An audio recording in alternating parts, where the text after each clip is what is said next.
Welcome to the I Told You So podcast. I'm your host, Dr. Ben Kohl. I started this podcast because I noticed an erosion of societal discourse and how normal conversations are often fueled by polarization. The I Told You So podcast offers an opportunity for healthy discourse and effective debate. I select topics to discuss and debate with listeners and guests of the I Told You So podcast. Listeners and guests predict what will happen in the future. I track predictions and announce who predicted accurately when those predictions become true.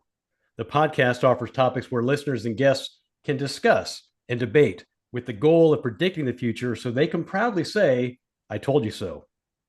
My guest for this episode is Adam Braus.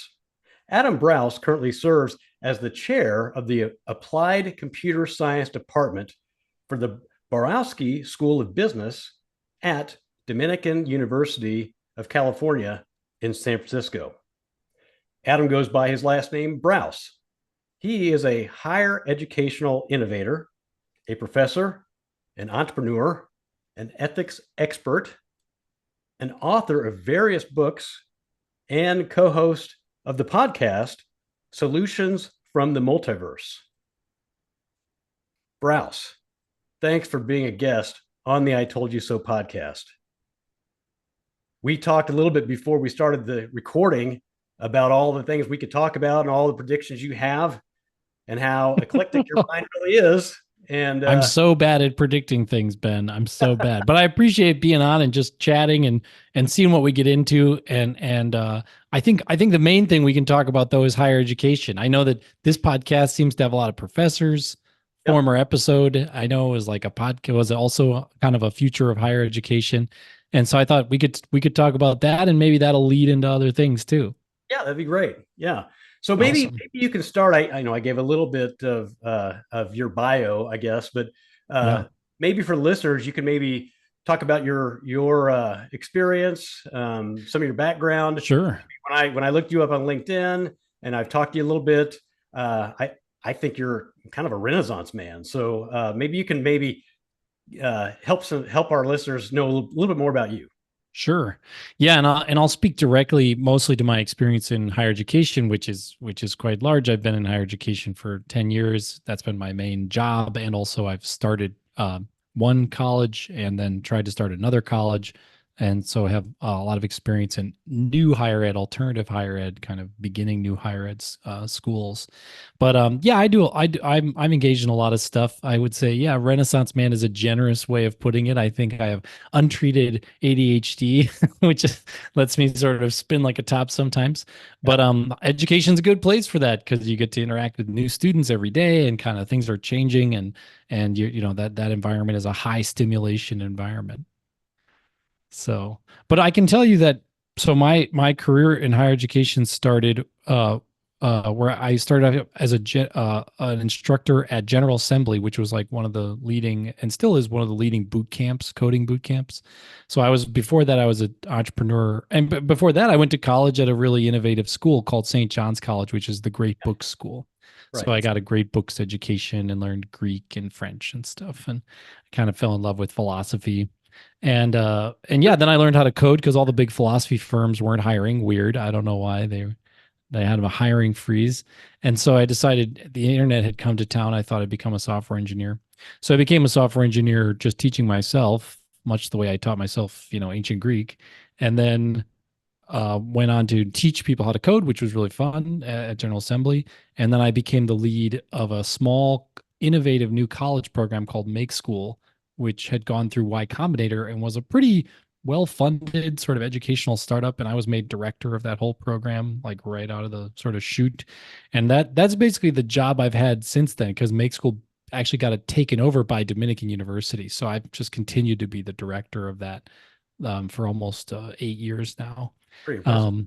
Yeah, no, it was I mean, there was points for recklessness, like there was, I'm sure there were, I'm sure there were equally or more qualified candidates who were like, this is crazy. I'm not gonna, do this job. And I was like, this is crazy. Let's do this cool new thing.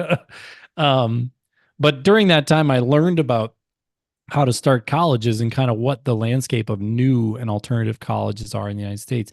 Even not just alternative, even just if you wanted to start a new college that was the same as every other college.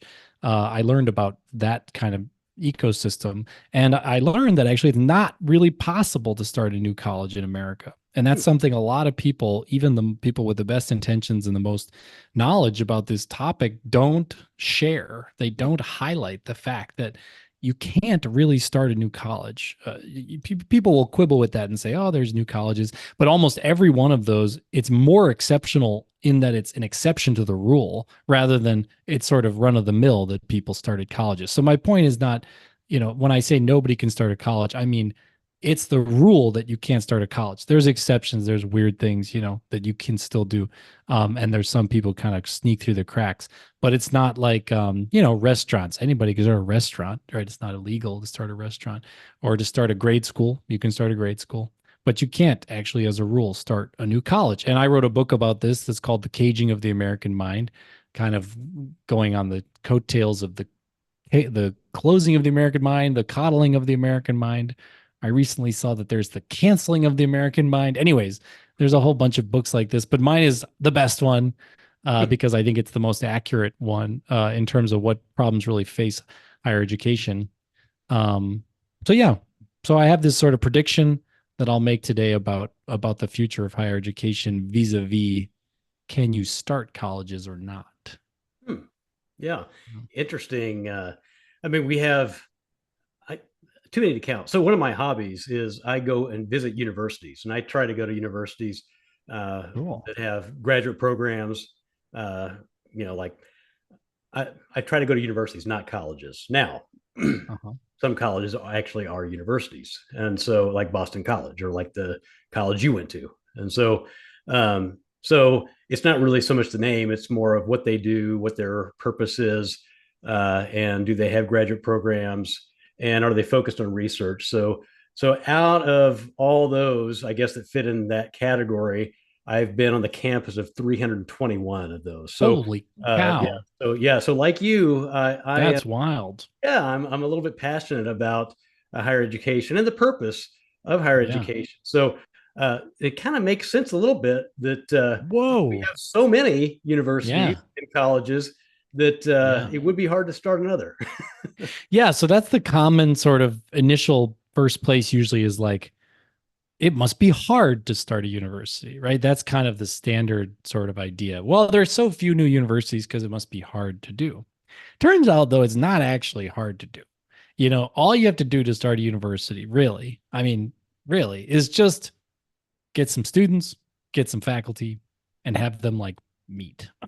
That's pretty much it. That's not hard. There's an overabundance of trained faculty and there's a huge abundance of students, and a huge number of those students are really dissatisfied with current offerings of universities and colleges, as is people talk about right now. That discourse is going on of the sort of distrust or sort of loss of interest in traditional higher education. So there should actually be a really fecund, like booming new college market if it were actually allowed, but it's not really allowed. And that's actually why there aren't new colleges. It's not because it's hard. The other reason people start to think there must be so few new colleges because it's not a great business. A lot of colleges are going out of business. There's the demographic cliff. Why would you start a new college in a shrinking market? That's like another kind of explanation that people sort of throw up why there's no new colleges. But the reality is actually the exact opposite. So there is a demographic cliff, but actually more people than ever are going to college now. Okay, so in terms of net, people going to college because you've expanded, since the '60s and since women and people of color and internationally people come to the United States for education, the total number of people in college is only growing. I mean, the Well, that was a big demographic cliff is having community some college. effect, but there's still a market there, a huge market. I mean, it's a $400 billion a year market, which is as big as automobiles. I mean, it's this huge, huge, huge market.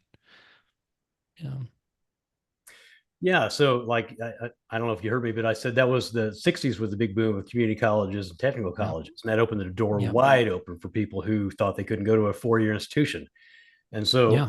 now Yeah. 4 year institutions are doing their darndest and their best to partner with these community colleges, these technical colleges, Hmm. and finding new ways to bring in more people. I mean, really, that's a land grant university mission and purpose. Really, is to be Yeah. open for education for everyone. So, Yeah. um, yeah. So uh, let's stay on this a little bit and maybe talk about Yeah. some of the things that you put in your book. I don't know. I haven't read your book, It's but okay.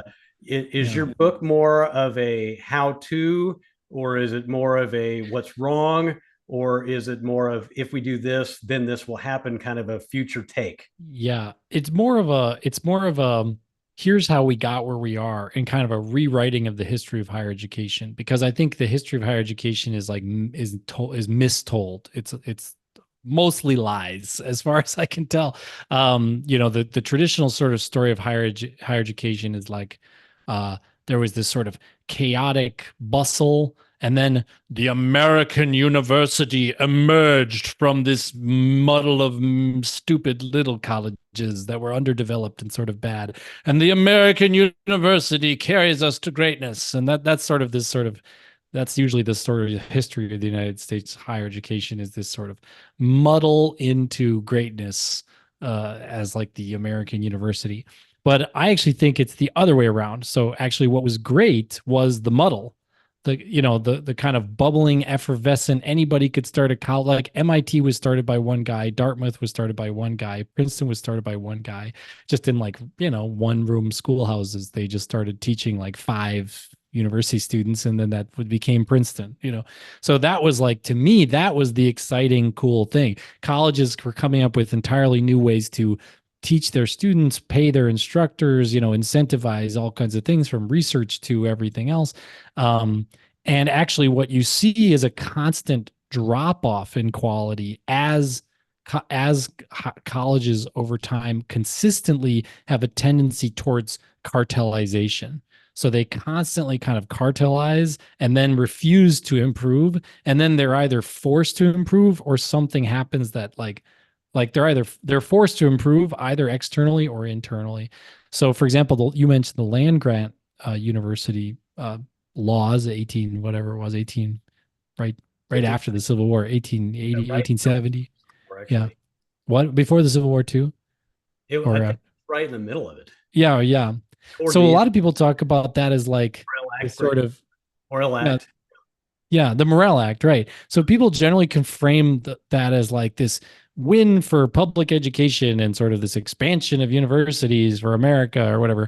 And it was that. But what's interesting, if you actually really dig into it, is the only reason they did it was because these universities, as they were, refused to create agricultural and engineering programs.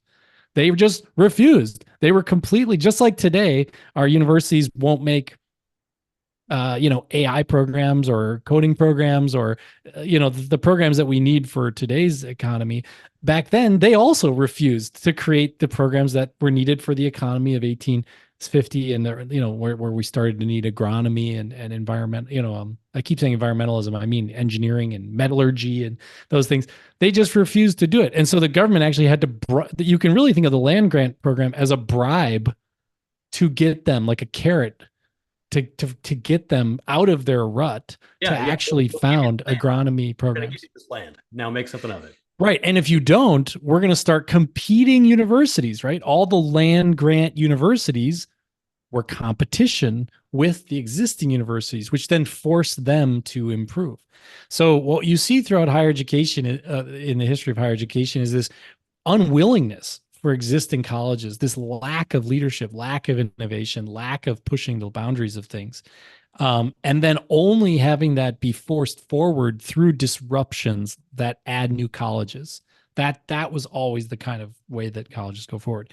Since 1952, when they created the first law, or the greatest, this was when college started to be something the government funded, right? Is in the greatest legislation, the GI Bill, post World War II, The FAFSA, the right? Federal Student Yeah, Aid. yeah, that started that. initially didn't have any guardrails in terms of who that money could go to. It just went to anything that called itself a college or university. And so there was still competition. You could start new colleges and universities. But then some people, I haven't really exactly drawn the direct connection, but it seems like probably anti-communist people, right? So because we were just starting the Cold War, they started to be like, hey, all this free education stuff, like, I don't know about that. That sounds like some commie, that sounds like the Reds are in charge. And so after the Korean War, they put in place a sort of fig leaf, a sort of outline that said, well, you have to be part of these associations, that then those associations now became what we call accreditors. But at that point, they were just voluntary associations that any college or university could join instantly without any effort. They could just start showing up to their meetings and sort of join the same way that you or I could join like a gym. It was just like a joint thing. But when that became a gatekeeper for federal funds, that began a sort of downward spiral where those associations became gatekeepers, which then started to make them realize which side the bread was sort of buttered on. They started to think, well, do we want more colleges or do we want fewer colleges? Right? If there's fewer or the same number, then we get to split the pie the way it is. And if there's fewer and fewer and fewer, we actually get to split a bigger and bigger pie.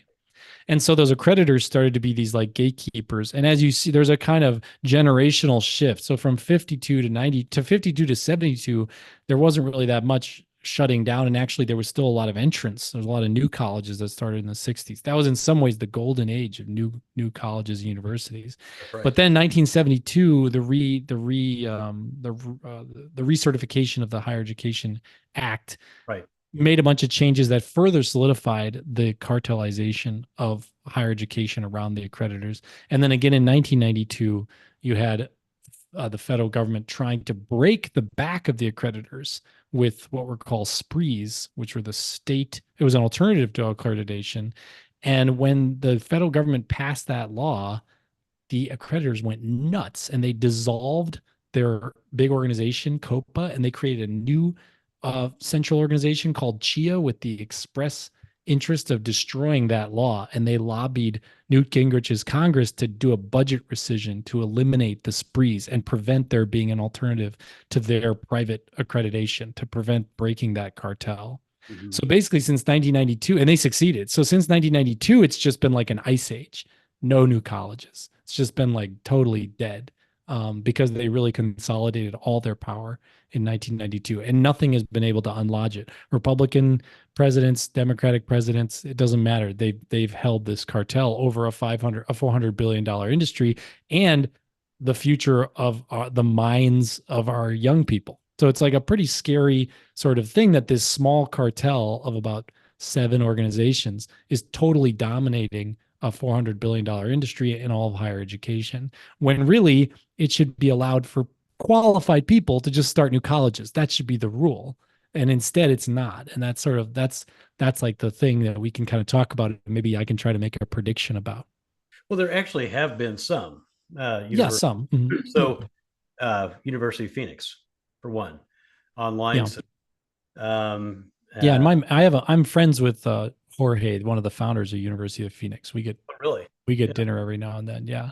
Yeah. So Great. I'm very well aware of they emerged and were accredited in 1971, right Oh, before that 1972 kind of shutdown and kind of okay. consolidation.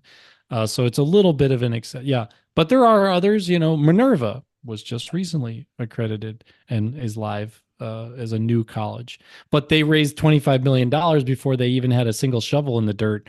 Right. Nobody else can do that except for, the head guy there, Ben, I forget his last name, but Ben, the head guy over there, who was already, this sort of big wig business guy. Yeah. Most people who have $25 million don't start universities. They start, massive industrial, tech sort of businesses. Right. Right. Yeah. Yeah. So great information about the history there, and Yeah. why we're not seeing more universities being born. So let's take that same thought, that logic train a little bit, and let's move it into the future a little bit, past today and into the future, and let's talk about where you think higher education is going. Yeah. Well, unfortunately, it's not going in the right direction. It's really bad. This cartel that controls higher education, they are totally satisfied to just have higher education shrink as long as they stay in charge of it. They don't give a shit about American people or about they don't. I mean, they say they do. They pay lip service to it, but they don't actually, because if they actually cared, they'd open the system and allow for new entrants to create new innovative schools. But they don't believe in that. And so even if they say they do, their actions belie that they don't. They're much more happy just them staying in power of that system, even if that whole thing has to shrink by 20%. They don't care. They'll just fire some faculty and fire some administrators and they'll still be in charge of this huge sort of status and profit center of society.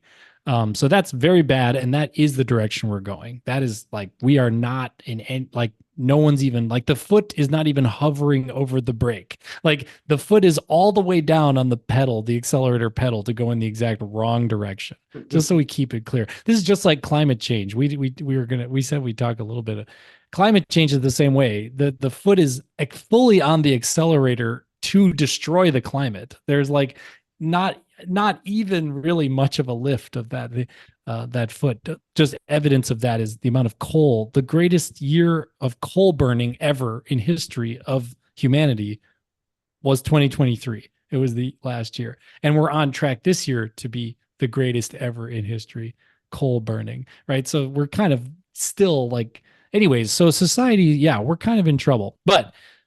So that's the direction it is going. But there are some like movements underneath, sort of tectonic sort of movements happening underneath that sort of top level trend, which I think may disrupt that trend. If we're lucky, we'll disrupt that trend. Two of those are, one of those is AI, and the other is this people starting to realize that you can't start new colleges, and how kind of absurd that is, and how we actually should be able to start new colleges. So those are the two kind of trends that maybe could disrupt this really bad trend, just continuing to just like shrink higher ed and make it more exclusive, more elite, fewer people getting educated, fewer people having college experiences. Well, I think one of the biggest challenges is what a lot of people in higher education, especially in enrollment in higher education and admissions, know is the demographic cliff, and how the next few years, within even this decade, we're going to see a rapid decrease in population to fill these halls of all these higher education systems and institutions that we have. So I think that's a major challenge. Yeah, it is, but it's also a red herring, because like I said, with the addition of women, with the addition of people of color, with the addition of international students, the higher educational size of the number of people, and with the growing need to be educated, to be in the economy, right? There's no reason why we shouldn't have net increases in college admission and college enrollment. There's no reason. The demographic cliff, because you have to think about it. You have to think the demographic cliff as an argument, as all these educated people who know how to make these fancy arguments, it imply, or it assumes something that they don't say, which is ceteris paribus, right? It assumes everything else being the same, we would then see a demographic shift. But everything else doesn't have to stay the same. We don't have to stay the same. We could, or here's another example of like something that would hurt colleges in terms of their bottom lines, but might actually be really good for society. For example, what if we moved to 3-year degrees? Okay. I would argue, as an expert myself in evidence-based education and a person who runs a 3-year college program, my program is a 3-year bachelor's in computer science. You can, using evidence-based education, impart, even though I don't think you really impart knowledge, but you can educate people to a certain level of competence and a certain level of performance in 3 years, what in 25 years ago you could do in 4 years today. So if colleges all took that evidence-based learning and actually built and migrated to 3-year college programs, it would be a vast improvement for society because students would get 1 year of life back given to them where they could be productive, where they could do whatever they wanted, and they wouldn't have to pay 1 year of tuition, which means all of college education would be 25% cheaper. And yet, colleges would bemoan that as a huge risk and danger to colleges. These guys know how to just like make themselves the victim of everything. It's a saving for the family and for the student. It's loss of revenue for the university. I mean, there's a lot But of who cares? But who cares? Those universities are just building like natatoriums and stuff. It doesn't yeah. matter. They can just not do that. They could just stop building their like new human health business, or human health building and just give the students a break on their tuition. Oh, don't get me started on amenities. I mean, that's Right. that's where a lot of this money's going right now. Right. Yeah. That's true. So let's stay on the topic of education and learning for students. You mentioned artificial intelligence. Uh, how do you see artificial intelligence being a part of the future of higher education? Well, it's already getting there right now. So, Chegg is going out of business. Chegg.com is going out of business because that was a website for cheating. I'll just say it honestly. That was a website for students to cheat on their homework. And now you can cheat on your homework way more effectively with ChatGPT and it's free. And so Chegg goes away. And you see it right now. Chegg is disappearing because it has no business model outside of helping students cheat. So I say that in some ways tongue in cheek because actually I think the students are learning a lot. Actually, I think by interacting with with an AI or interacting on Chegg with other students and reading their notes and stuff, they actually learn a lot. So it's not just cheating, but it's sort of cheating, right? In terms of what it technically is. Anyways, so it's already having an effect. Really, in a way, it's the only effect that it's had so far. So if you look at AI, everyone's like running around yelling like the sky's falling, but actually it hasn't disrupted any industry as far as I can tell, except for Chegg. Chegg's the only industry that's died, or the only business sort of area that sort of died to AI already. So everything else about AI is like over the horizon. No one knows what's going to be the thing that it actually disrupts. Maybe customer service will be a thing that gets disrupted soon. Nobody knows, but it hasn't done yet. But education already has. And we saw Khan Academy also very rapidly adopting an AI tutor, right? And I think that's like the very kind of tip of the spear with with education is going to be these kind of AI tutors that you can interact with, and it can have a sort of personalized experience to explain something to you or whatever it is. But the bigger question is whether AI is going to create a full end run around accreditation around this cartel. So this is the perspective of one of my friends and sort of mentors, which is Stephen Kosslyn, who was the founding director or founding curriculum designer of the Minerva Project and also of various other new colleges. One in Korea that he's just starting, and another one called Foundry College, and I meet with him and chat with him every few months, and really really cool and interesting guy. He has a new book out about AI, how to use AI to do active learning. And his theory, which I have in my book, I write a whole chapter about his theory, is that that technology will go around accreditation, and there'll be a full disruption of accreditation through technology, especially AI. If that happens, that will be again like a kind of change to the trend that we are seeing, which is this just the cartel just consolidating, just circling the wagons, shrinking, and just saying there's a demographic cliff, firing a third of their administrative and faculty, and just shrinking. If accreditation can get ousted through AI, then you'll see something else. You'll see the emergence of a bunch of AI colleges, which is actually what Stephen Kosslyn's working on right now. He's working on an AI college, and various other people are too. Elon Musk just gave $100 million to his own organization that he created that is to build what appears to be an AI college as well. It's called the Foundation. So there's various of these AI colleges that are probably going to come out and be a major disruption to the status quo of higher education. I don't necessarily think that's that great. I think the best education is involves human beings with AI sort of TAs and sort of support. I don't like the idea of like, there's no teacher, you just talk to this AI, because the AI doesn't care about you. It's just sort of spouting back, ones and zeros. It's kind of just predicting what would be the nice thing.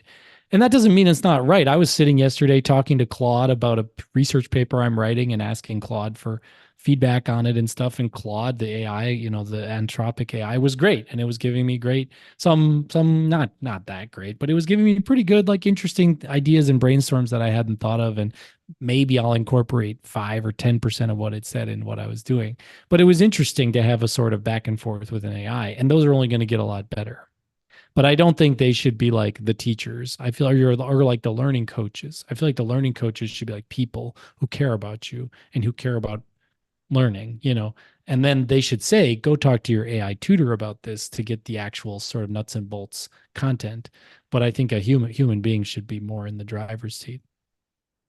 Yeah, great thoughts. So let's there's so many things you're involved in. And before we end this episode, I just want to see if there's anything else that as you were talking and maybe thinking about this episode that you're preparing for, is there anything else that you want to talk about, any topic or issue where you're thinking, I haven't really talked about this, but I think this is where we're going with this. So is there anything else that you want to mention about maybe predicting some topic or issue in the future? Well, I can't think of any. I mean, I have a lot of kind of interesting, I guess, ideas or takes on things, maybe, but or maybe I'm a bit of a heterodox sort of thinker. Somebody's got to carry that torch. We can't all just believe the same thing. So I have a few kind of heterodox ideas, but I think just trying to stick to higher education, I'd say my prediction is a kind of an either or. Either, either there even either we won't be able to do any kind of end run around accreditation, we won't be able to break the back of accreditation, and we will simply see our society be less educated. And the real tragedy there is people will continue to learn all kinds of practical things, and they'll learn a lot on YouTube about whatever stupid things, or even practical stuff, how to fix your sink, how to do stuff. But what we'll lose is what our tradition, our legacy of higher education has been, which has had an actual commitment to liberal arts and like really learning about what really matters and contemplating, humanity and good and evil and beauty and things like that. And that's true. Go ahead. What Plato and Aristotle talked about. That's right. That's right. Not to mention, Montaigne and Heidegger or whatever, And so that's what I see as really the tragedy of this cartel is that if we don't break it, what we're contracting and what we're really losing is fewer and fewer people will have that kind of education. People will still get educated how to code. I just sat on a couch and for 2 years and did coding tutorials online, and I learned how to code just great. I learned it so well that I'm the professor of a computer science program now. Like you don't need, you know what I mean? But I don't think I could have sat on a couch and read, 12 Platonic dialogues and had really interesting and understood really interesting things about them without actually having a school and like an educational environment. So I think the really sad thing is not just, it costs money and it wastes time and it hurts, students and families, but really it hurts society to have the liberal arts be completely captured by this one tiny cartel of people who have this sort of their kind of clutches on it. I personally would like to start my college that I have tried to start and kind of am interested in still starting if I could is called Elton College, and the whole point of it is to be a 21st century liberal arts college. That was the whole baseline of it. And I can't start it because you can't get accredited. You can't get accredited, then you can't get students, you can't get financial aid, you can't get, people don't really trust you. Even faculty are kind of like, well, you're not accredited. You can't get a .edu domain, so people then don't ever see your domain as an educational one because it doesn't say .edu.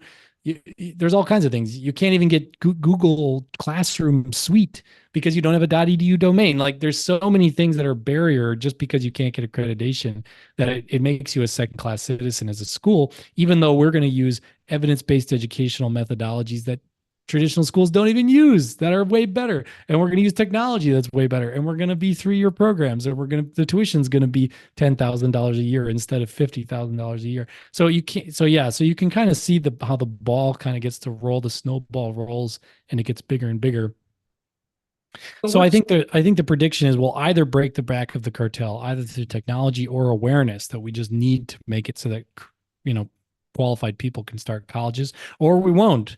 And it's really bad if we don't. That is really truly like civilization risking to do that. So I hope we do break that cartel. So, what are the driving factors or driving forces behind the accrediting institute or the accreditors? So, like higher learning. So, like what are they what are they looking at? So, for instance, are they looking at what the economy wants currently? Like, No, we're not no, really they're gonna. completely dissociated from the economy. They don't Are they? care. Okay. So, Yeah, so, yeah, yeah. so I guess what I'm saying is, are they totally focused on STEM? Like, are they totally focused on anything The accreditors? where we're yeah where we're The teaching. accreditors aren't anything. They're asleep at the wheel. Their only job is to block new colleges from existing. They don't turn the screws on anybody. They don't say, "Oh, you need to be better," or they just keep the status quo as close to the status quo as they can. That's it. Like I have a friend who works at one of the major regional accreditors, okay? And they have a major Ivy League school. All of this is remaining nameless because I don't want to hurt them in any way, but a major Ivy League school literally just tells the accreditor to their face in meetings, we're not going to do any of the things you're asking. Because what are they going to do? Unaccredit a major Ivy League school, like one of the top 5 schools in the country? No. And so there's no actual guardrails. There's no actual quality control or quality improvement. It's all just a sort of charade. But what it does have a concrete effect on is preventing new colleges from starting. That it does have a strong control over. And that's what needs to be broken. We need to, this is why I called it the caging of the American mind. And the American mind was essentially caged into this cartel of accreditation. And it needs to be, we need to open that cage and allow new colleges to start. And there's some movement to potentially do this. There's some federal laws, like maybe we'll make an alternative to accreditation or whatever. But that will be lobbied so harshly against by the accreditors and all of their educational might that they can bring will lobby against that. So I have very little belief that any kind of law like that would be passed, even though it ought to be passed is the exact right thing to So do. with Dominican University, who's the accrediting body overseeing? We're accredited by WASC, the Western States accreditor. Okay. Yeah. So I think Kansas State University is accredited by Higher Learning Commission, Yeah. HLC. Yeah. So, um, Yeah. but I always thought that the accrediting bodies were focused on what are the needs of the economy Mm. and what's Mm. coming next down the pike for education and Mhm. how can we educate students better and how can universities do that? Like I think Yeah. that's why there was so much focus on science, technology, engineering, mathematics, and Yeah. arts, and like you mentioned, liberal arts were kind of a I don't know Throw away. a shadow, I guess. It's Yeah. like it's Yeah. still there, but we're not going to get rid of it. Yeah. But we're really going to focus on STEM right now. So, Yeah. uh, so I thought that these accreditation bodies were driven by those forces. So you're Not, saying, I mean, they are to an extent that they're associations. So you should really think of them as associations who have who should have never been made gatekeepers of anything. They should have just stayed what they really are, which is just associations of colleges. Which there's nothing wrong with that, right? Colleges could just associate and talk about trends and what they're doing and and that's fine. And to what you're describing, I think would be described accurately as there was a large trend in the association of colleges to focus on STEM and to focus on these sort of economy ready things. And that's all great. That's just sort of sharing best practices and talking and discussing. That's all fine. The danger is, and what people don't know, is that that kind of thing has been weaponized to prevent new colleges from starting, even by extremely qualified people. If you read my book, it's not just, I don't talk about my own experience at all actually in the book. I interviewed like a dozen people, but I put only 5 really emblematic and exemplary people who are starting colleges or tried to start colleges in the United States, and every one of them has decades of experience, PhD, you know amazing educational bona fides, and they're just completely shut out. They just get the door slammed in their face Hmm. by accreditors. And that's the rule. That's not like, those aren't the exceptions. Like, oh, I went and looked for grievances. That's the rule. Mhm. And the exception is, you raise $25 million because you're some, rich person, and then you buy your way into the cartel, uh, you know, which is what some schools, you might say, have done. Like, I love the Minerva project and I'm in favor of all new colleges and I'm glad that they got accreditation. But one problem is they kind of just bought their ticket into the cartel.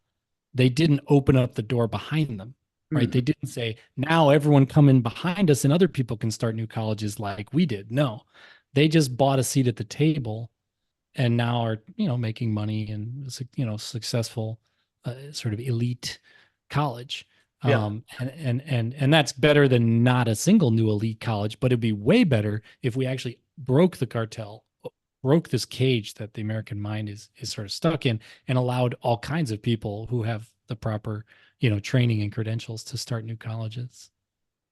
Yeah. Well, I also can see these universities that are like, we don't want new universities. We're Yeah, throwing. of course they don't. Yeah. Yeah. So People who I make new cars don't want new car companies I don't either. think it's People who I don't make think it's just the accreditors. I think it's the university too. I think it's a oh yeah. Yeah. double-edged sword. Maybe I didn't say it clearly enough. The accreditors governance are all just the presidents of existing colleges. It's a completely internecine, revolving door system. There's no separation between the governance of the accreditors and the schools they accredit. That's part of the thing that should make you, raise your eyebrows and like realize, oh, there's no actual accountability here at all, because they're governed by their own leaders. Like, it's like the foxes are watching the chicken coop. Yeah. Yeah. One improvement would be an accreditor that said, we're disbanding our whole board and we're creating a board of public, people who and alumni and, people who have no actual interest in the accredited schools. That would be a big improvement. But guess how many, how many accreditors will ever do that? Zero. They will never do that because the whole point is, it's all a sham. It's all fake. People think it's to try to drive quality and protect everyone and stuff, but it's not. It's just an association that has gatekeeping powers that they use to cartelize to protect themselves from competition. That's the reality. That's the actual world we live in. That's the higher educational market that we live in. And it's very sad. It's a bummer for so many reasons. So, what do you say to the presidents, the alumni, and the students, and the families of these universities that are struggling to survive? I'm thinking about Kansas. There are several universities in Kansas that are struggling to continue, and you're talking about new universities. There are smaller universities, and I've been to a lot of them that Yeah. they're just barely going. They're just keeping on, but they're Yeah. barely Yeah. there. And so So I have the inside scoop because I've been watching Dominican struggle with its budget problems for the past year or two or so. And I can tell you the answer. The answer is, these schools are acting like they're trying to keep the status quo but shrink it 20% because their enrollments are going to shrink 20%. hmm. The solution is to not keep the status quo. The status quo is garbage and it should be thrown out. Well, the good parts should be kept, but the bad parts should all be thrown out. And they should rethink, what would we do if we were like, day one. The problem is you can't do that. This is the problem. All these people have the best intentions. There's not like, these are not like bad people, right? These are like good people. They care about education. They care about learning. They care about students. They care about knowledge. They care about the faculty. They care about everything. Uh, the problem is just institutional. A big, huge old school that has, departments of blah, blah, blah, blah, blah. You can't just go around with an axe just cutting departments and like destroying whole administrative offices, even though you probably should, but you can't, because it would be like suicide for your reputation and for all these kinds of things. This is why we need new colleges. New colleges start with zero administrative bloat. They start with zero tenured professors. They start with zero, right? They don't have these burdens, right? This is why we need the new schools. If we were living in some radically, I don't know, society where there were no reputational risks to just like cutting budgets to what they actually need to be, then the solution is obvious. Cut 30, 40, 50% of your administrative budget, get rid of tenure, fire half your tenured professors. They're not doing anything. I'm not even tenured, and I can tell you, even term for faculty are not working a full-time job. Like, we are not. The adjuncts are doing all the work. They're the ones doing all the work. The TAs and the adjuncts are working around the clock. The tenured, even the term faculty, they need to be fired. Like, they just need to be gone, or they need to pull their own weight with actually teaching the students. That's the obvious answer, but you can't say any of that, and you can't do any of that because there's all this sort of prestige and sort of reputational risk, which for new colleges is all moot, which is great. That's why we need new colleges. Yeah. By the way, out of all the colleges I interviewed, the most expensive college was a 3-year program for a bachelor's. It was an accelerated 3-year program. And the tuition was $15,000 a year with if you had no financial aid, it was $15,000 a year. That was the most expensive out of the 5 that are in the book. Okay. The cheapest one was free, private school, not public. And the next most expensive one was $4,500 and like 96 cents. They told me the cents. I was like, who cares about the cents? It's like this tiny amount of money for a whole year of college. This was in Utah, at a school called Mount Liberty College, who I wish the greatest. I want them to succeed so much because they're so cool. But the point is, these crazy costs of college are all just bloat. They're all just administrative and, overhead. All of that could just be gotten rid of, and you could have fantastic colleges. But because we're in this bind institutionally, we need new colleges to come and show that that's possible. The old colleges then, through competition, will actually have to have that financial discipline, which right now they don't have the pressure to actually show that financial discipline. Even the pressures they're under are not causing them to really rethink their model. It's just causing them to sort of shrink the whole thing down by 20%, but keep the status quo completely as is. So you're talking about a massive market shift in higher education and higher education learning. And research. I mean, it's all together, right? So you're talking about a massive economic shift in order to introduce real competition, and if that happens, then we're going to see a better, massive improvement, massive improvement, huge improvement. Okay, not only in educational training for STEM and economic stuff that you want for jobs, but absolutely for liberal arts and the exploration of art and music and the human psyche and spirituality and like, for example, you can't get a bachelor's degree in yoga in America. That's crazy. Yoga is the leading religion of America now. I mean, right? I mean, if you just do the numbers, right? There's way more yoga studios starting than Catholic, Christian churches, but you can get a master's degree in religious studies, but you can't get a bachelor's degree in yoga. Why not? Why can't you? And it's because the existing colleges don't do it, because it's this thing that they can't get their heads wrapped around because they're crazy, But if this were 1852, a yogi could start their own yoga college, which is exactly what they were doing in 1852. Some new wackadoo Christian sect would just start their own, Methodist college or Lutheran college or, whatever it was. So, yeah, you'd see an explosion of, like, a renaissance of, like, opening of human knowledge and research and study and the same, and in the economic department, you're saying about, job readiness and things like that. You'd see a huge explosion. Job readiness, skills, computer science, software engineering, technological, blah, blah, blah, robotics, everything, AI. There'd be whole college. Google would just start Google University. Why wouldn't they? Why wouldn't Google just start? Why wouldn't Apple just start Apple University too?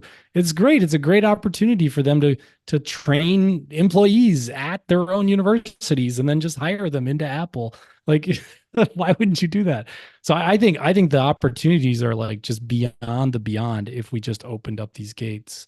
I would say, though, one thing I would say, though, is it's not I'm not asking for a giant change in order to lead to a giant improvement. I'm actually asking for a teeny change, a really, really small change that then will allow innovators and just passionate educators who care to start new colleges, the same way we allow people to start new violent video game companies. I mean, we let people start everything. Why don't we let people start colleges? You can start airlines, you can start, you can start motorcycle companies, you can start drug companies, pharmaceutical companies. We just legalized marijuana, for God's sakes. Like, you can start marijuana businesses now. Why can't you start colleges? Why, that's crazy.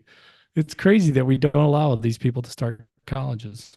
Well, I think it's very fitting, Braus, that you came on here. I kind of introduced you as a Renaissance man, and you're talking about a renaissance of higher education. So Yes, a renaissance. yeah, I think what you're talking about it could very well happen, and that's why I'm collecting this information on this Let's hope so. podcast. Just Let's to hope so. see if it happens. Unfortunately, I'm actually getting more pessimistic as I get older. I honestly think things are not going to go well for us. But everyone, count your blessings and hold your loved ones tight here, because we're in for a rocky ride. But Yeah, I hope higher education does liberate itself from its sort of feudal masters that it has right now. yeah. Well, Braus, thanks so much for being a guest on the I Told You So podcast. So, uh, if listeners would like to learn more or would like to follow up with Adam Braus, simply call or text 608-770-02 or yeah, 0230. I'll say that again. Or you can 608. just email them. You can just email me, or Okay. go to my website's adambrous.com. You can go to Okay. Yeah. adambrous.com. So Yeah. I'll spell that ADAMBRAUS.com. So Yeah. Come at check it that out. website, you can find podcast episodes. You can see more about Adam Braus there, and you can learn more about his books. You can even buy his books there. So I really I encourage you to visit his website, adambraus.com. So because this podcast is about predicting the future, here's a question for listeners. Do you agree with Braus's prediction about higher education? Why or why not? So I'd like to hear from you. You can text or call me at 1-785-473-3721, or send an email message to me at ITYS at BenKohlITYS.com. That's ITYS at BenKohlITYS.com, or post on any of my social media channels. So if there's another podcast platform you prefer over Spotify or YouTube, please let me know that too. So go to the I Told You So podcast website at BenKohlITYS.com to connect and get your own I Told You So items. You can choose from shirts or hoodies or hats or coffee mugs and lots of other items. Oh, The I you Told got You. the merch? Yeah, I got You the got merch. the merch unlocked? Oh Yeah, my gosh. that's right. You can get your own We shirt. got we got to get merch for That's right. solutions from the multiverse. Yeah, That's yeah. great. Well, So I hope people engage. I'd love to be involved in any further. I'd love to hear people. I like to say stuff a little bit provocative. I kind of want people to like disagree, or because then we come to our own conclusions about it. that's right. That's right. Well, I started this because I want this to be a space for healthy discourse and effective debate, because I think we're just lacking that in our Right, society, right. and I think that's even a global issue, not just the United Mm, States, but yeah. really that's what it's for, and it's also for predicting the future, because I think people like to talk about the future and like to listen to other people's thoughts about the future. So I'll just say to my listeners, thanks for tuning in to the I Told You So podcast, and thanks again to my guest, Adam Braus. I'll remind you that followers of the podcast are very important, so please follow, like, subscribe, leave a comment, give a high rating, and share with your friends. So I'm your host, Dr. Ben Kohl, and I hope to hear from you soon.